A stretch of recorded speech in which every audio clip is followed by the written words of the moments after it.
Hello, and thank you for taking the time to watch this brief video providing an overview of the Transportation chapter for the 2026 update to the Massachusetts Rural Policy Plan. In this video, we will review the context regarding rural transportation challenges, recent progress made, and review the draft recommendations in the plan. Your watching this video now will allow us to have meaningful discussion during our public engagement meetings for the Transportation chapter.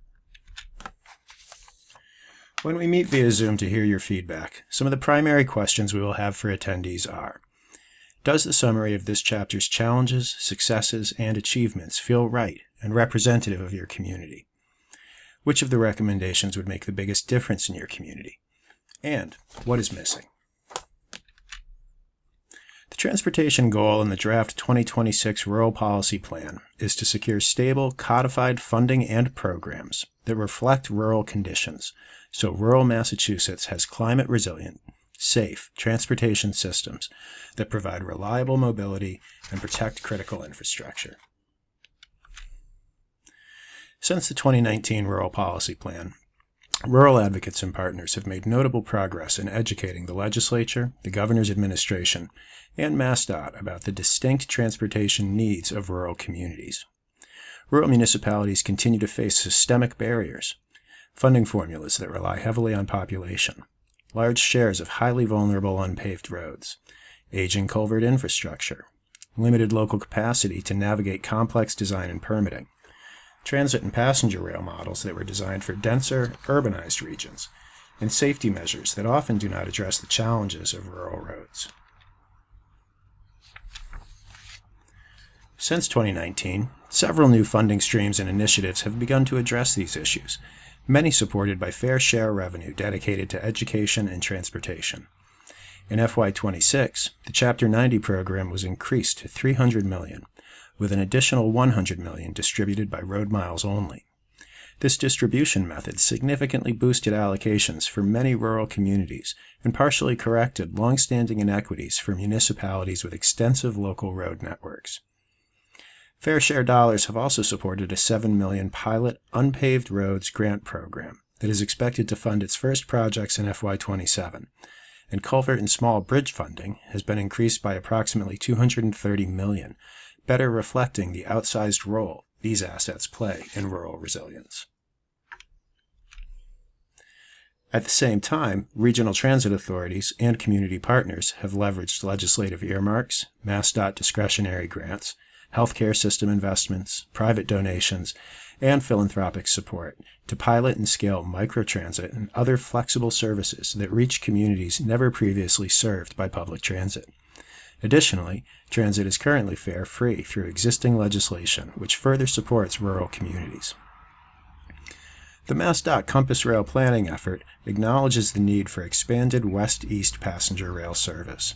Feasibility and economic impact studies for the Northern Tier Corridor illustrate growing recognition of rural rail opportunities, while intercity bus investments and multimodal improvements such as bike racks on buses, shared mobility programs, and complete streets projects have incrementally improved rural connectivity.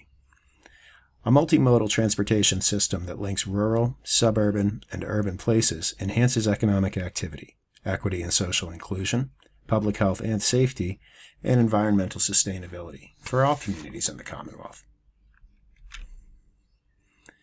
These gains represent significant advocacy wins for rural Massachusetts, but most of the new funding and programs remain time-limited, pilot-oriented, or subject to annual budget decisions rather than being permanently codified in statute. Changes in state budget priorities, fair share revenue yields, or federal funding rules could slow or reverse progress, underscoring the need for durable formulas, statutory commitments, and streamlined project delivery tailored to rural conditions. The following recommendations are high-level. Many of the recommendations in each chapter of the plan include sub-recommendations that speak to specific strategies and tactics regarding how the high-level recommendation could be implemented.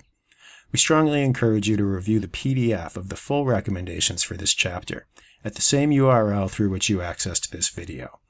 The URL is also cited at the top of these slides. Recommendation 1.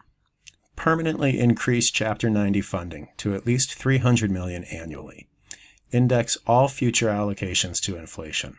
And codify the municipal distribution formula of any funding above $200 million based on road miles only.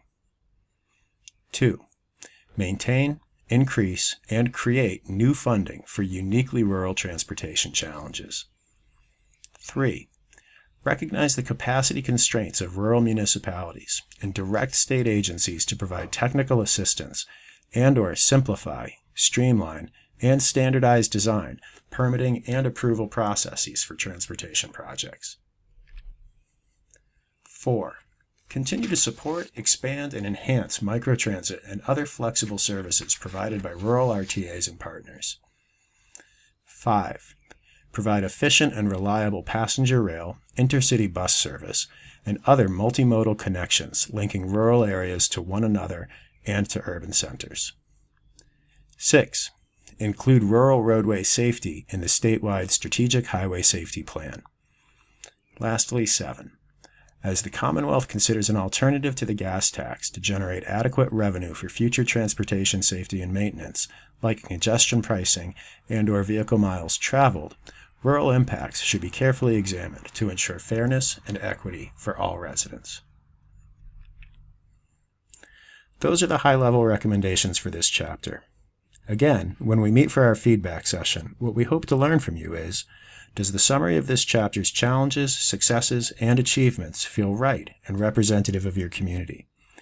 Which of the recommendations would make the biggest difference in your community? And what is missing? Thanks for taking the time to review this chapter, and we look forward to speaking with you live soon. In the interim, if you have questions or concerns, please direct them to Mark Maloney, Communications Manager with the Franklin Regional Council of Governments. Thanks again, and take care.